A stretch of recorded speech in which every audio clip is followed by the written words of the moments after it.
In a radio interview on Wednesday, Republican Senator Josh Hawley from Missouri said that he never tried to overturn the results of the 2020 election.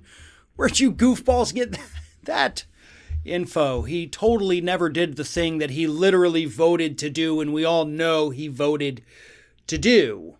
Never happened, according to him. Here's what he had to say. I never said that the goal was to overturn the election. That was never the point, and it was never possible.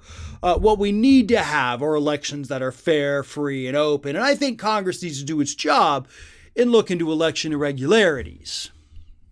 Cool, dude. That's actually not Congress's job. And as somebody who works in Congress, you're an elected official, you're a senator, you should know that. That actually isn't your job. They actually have a special department just for that at the U.S. Department of Justice. That is their sole function in that one little office. That's all they do, all day, every month, every hour, every time they clock in. They're working on election irregularities. We literally have people for that, Josh.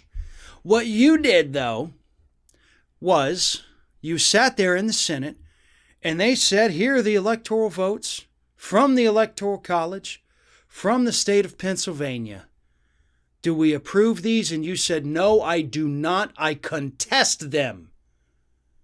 And the result was that Joe Biden's the winner. You literally contested whether or not Joe Biden won. And then you did the same thing for Arizona.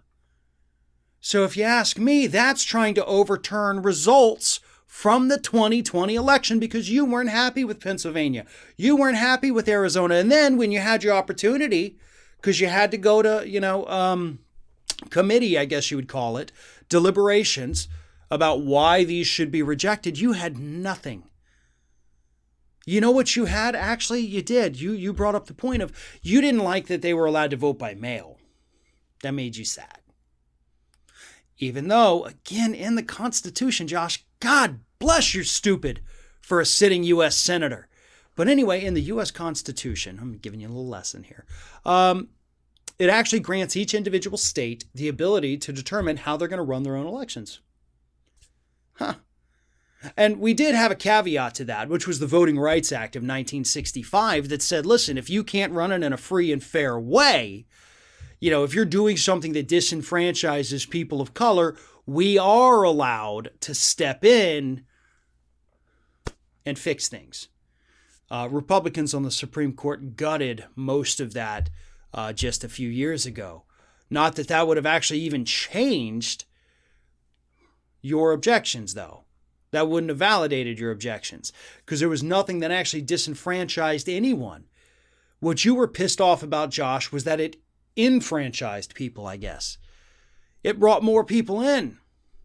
It didn't bring in illegal people in. Well, of course, actually, I take that back. In Pennsylvania, we did have the one Trump supporter who registered 2 dead women to vote for Trump. So there's a little bit of fraud for you. Just like in 2016, it's always just the Trump people. Think about that for a moment, folks. All of the cases of election fraud that we have seen, 2016 and 2020, it's all Trump supporters. Every one of them. That's remarkable. And I've reported on the 3 from 2016. I think we have also 3 or 4 from 2020. So 2 elections, grand total of 7, every one of them for Trump. Wow.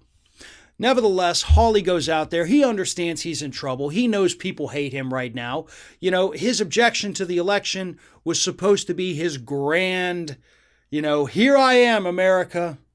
I'm your guy. And it would have been had it not been for the insurrection that took place on the Capitol earlier that day. But because of that, and because Josh Hawley is, seen giving them the fist of solidarity, he kind of tanked his career before it ever got off the ground. And that's wonderful. The guy's a piece of crap. I wish nothing but horribleness on him as far as his political career for the rest of his life. You drop out of politics, good for you. Have a nice, wonderful, happy life. Nevertheless, he is in trouble. He is trying to remake his image. He's trying to do damage control, but he's not even saying the one thing he could say that might salvage what he's got. And that is, hey, I was duped just like you. I know now that I was wrong to do this and that my reasoning was based on items that have now turned out to be false. That's it. Own your mistake, admit to it. Of course, you'd be lying, but still, you do that, maybe you salvage your career.